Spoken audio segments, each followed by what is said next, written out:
Monsieur le Premier Président de la Cour suprême,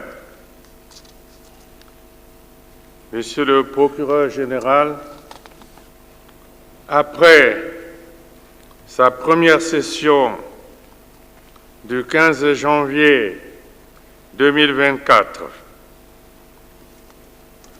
l'audience solennelle de rentrée judiciaire grave ce jour, 28 février 2025, l'empreinte indélébile de sa deuxième édition en ces lieux pétris de souvenirs et d'importants repères de notre histoire récente.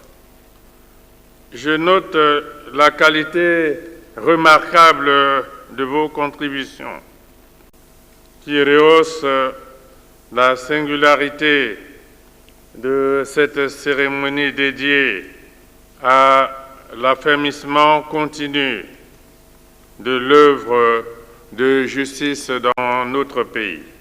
Je vous donne acte de vos allocutions de circonstance et vous encourage à persévérer dans l'application de directives énoncées en 2024 dans mon précédent message à votre attention. Cette séance qui se focalise, comme la première, sur votre devoir de redevabilité participe de la Constitution du 25 octobre 2015.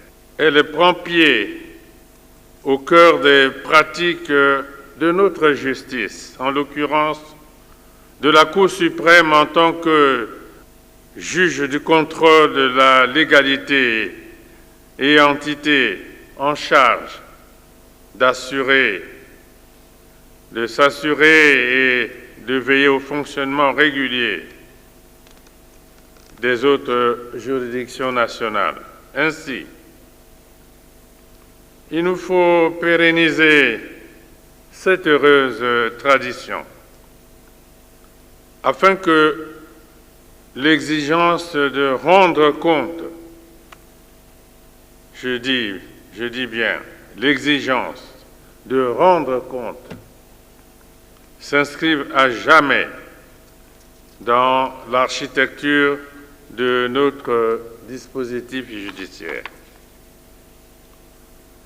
Monsieur le Premier Président de la Cour suprême, Monsieur le Procureur général, permettez-moi donc de saluer l'organisation de cette audience solennelle de rentrée judiciaire, expression de notre volonté partagée de promouvoir une justice plus juste, plus équitable et plus respectueuse de nos lois. À ce point d'orgue se forge le sens de responsabilité dans l'exercice du droit et le respect de la loi, tout autant que se construit la confiance entre la justice et le justiciable. À ce propos, lors de la première audience solennelle de rentrée judiciaire, le 15 janvier 2024, j'avais donné les directives nécessaires sur la gestion des délais de jugement, vous en avez parlé, la pertinence des décisions rendues, la probité, je dis la probité des magistrats. Je salue les efforts consentis et les avancées réalisées dans le cadre de la mise en œuvre de ces orientations cardinales. Dans cette même veine, Je tire avantage de la présente session pour souligner aujourd'hui l'obligation de respecter la dimension inamovible des magistrats et leur statut. L'inamovibilité est une garantie constitutionnelle qui se traduit par l'interdiction faite de déplacer de manière arbitraire un magistrat de son poste. Seul le Conseil supérieur de la magistrature, sous mon autorité, a le pouvoir de prononcer les déplacements et les nominations des magistrats. Cette disposition majeure a été instituée en faveur des magistrats pour leur permettre d'exercer leurs fonctions en toute quiétude, toujours dans un esprit de grande responsabilité. Dans ce même registre, le statut garanti par la loi apporte au magistrat, s'agissant de sa rémunération, le confort qui lui permet non seulement de donner le meilleur de lui-même, mais d'assurer ses missions en toute indépendance. Cette indépendance ne s'exprime pas uniquement par rapport aux autres pouvoirs d'État, mais aussi et surtout vis-à-vis des parties dans les différents procès. En outre, je voudrais évoquer la question primordiale de l'exécution des sentences pécuniaires qui doit aboutir à des solutions pertinentes. Vous vous y êtes engagés et des magistrats ont été expressément commis à cette tâche.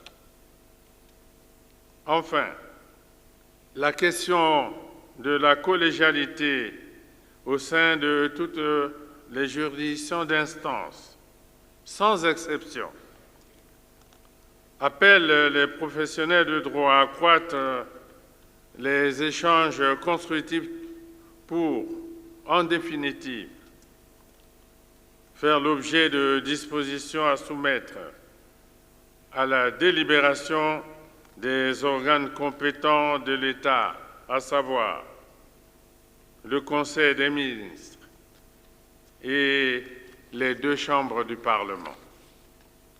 Monsieur le Premier Président de la Cour suprême, Monsieur le Procureur général, la justice sous-tend l'excellence et la réussite. Toute réforme engagée vise la recherche de l'efficacité. Le magistrat doit être le bon interprète, le grand défenseur de la loi. Il reste soumis, lui aussi, à la même norme qui s'applique à tous les citoyens. Le juge ne doit pas jouer à l'araignée qui tisse la toile pour prendre les autres insectes en s'épargnant elle-même. Le magistrat doit se sentir concerné ou inquiété lorsqu'il fait un faux pas ou se retrouve en conflit avec la loi. Dure est la loi, mais c'est la loi. J'exige pour l'année 2025, à tous les degrés de juridiction et à tous les niveaux de l'organisation judiciaire des résultats plus éloquents. À présent, il ne me reste qu'à vous souhaiter plein succès dans l'accomplissement de vos missions en 2025, afin que le bilan global de votre action donne la pleine mesure de ce que les efforts consentis cette année aboutissent aux résultats espérés et attendus. Je vous remercie.